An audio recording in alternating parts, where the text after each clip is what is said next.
Ms. Vito, being an expert on general automotive knowledge, can you tell me what would the correct ignition timing be on a 1955 Bel Air Chevrolet with a 327 cubic inch engine and a 4-barrel carburetor?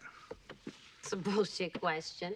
Does that mean that you can't answer it? It's a bullshit question. It's impossible to answer. Impossible because you don't know the answer. Nobody could answer that question. Your Honor, I move to disqualify Ms. Vito as an expert witness.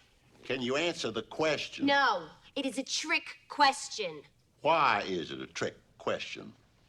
Watch this. Because Chevy didn't make a 327 in 55. The 327 didn't come out till 62. And it wasn't offered in the Bel Air with a 4-barrel carb till 64.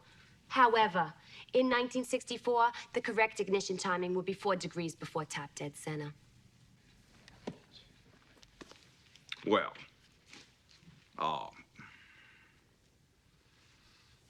she's acceptable, Your Honor.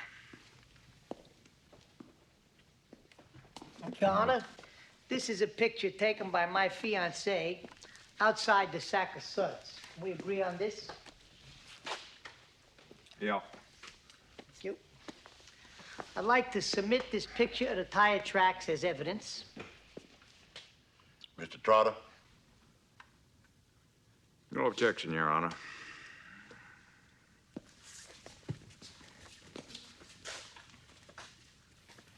Ms. Vito, did you take this picture? You know I did. And what is this picture of?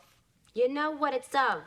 Ms. Vito, it has been argued by me, the defense, that 2 sets of guys met up at the sack of suds at the same time, driving identical metallic mint green 1964 Buick Skylark convertibles.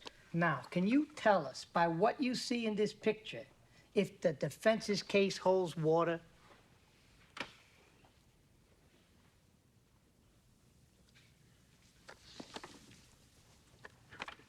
Ms. Vito, please answer the question.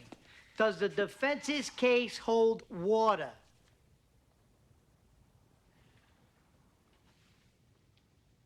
No. The defense is wrong. Are you sure? I'm positive. How could you be so sure? Because there is no way that these tire marks were made by a 64 Buick Skylark. These marks were made by a 1963 Pontiac Tempest. Objection, Your Honor. Can we clarify to the court whether the witness is stating opinion or fact? This is your opinion? It's a fact. I find it hard to believe that this kind of information could be ascertained simply by looking at a picture. Would you like me to explain? I would love to hear this. So would I. The car that made these 2 equal-length tire marks had positive traction. You can't make those marks without positive traction, which was not available on the 64 Buick Skylark. And why not? What is positive traction? It's a limited slip differential which distributes power equally to both the right and left tires.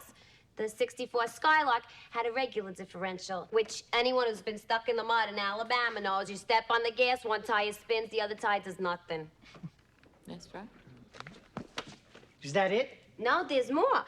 You see, when the left tire mark goes up on the curb and the right tire mark stays flat and even, well, the 64 Skylark had a solid rear axle. So when the left tire would go up on the curb, the right tire would tilt out and ride along its edge. But that didn't happen here. The tire mark stayed flat and even. This car had an independent rear suspension.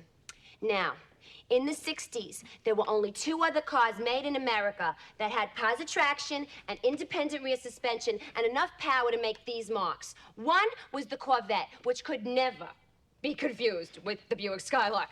The other had the same body length, height, width, weight, wheelbase, and wheel track as the 64 Skylark, and that was the 1963 Pontiac Tempest. And because both cars were made by GM, were both cars available in metallic mint green paint? They were. Thank you, Ms. Vito.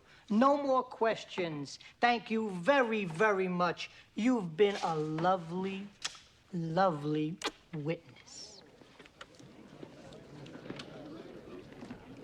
If you like what you saw here, please make sure you like the video and subscribe and share with your friends who like this sort of content. JoBlo was created by movie fans for movie fans, and we appreciate your support.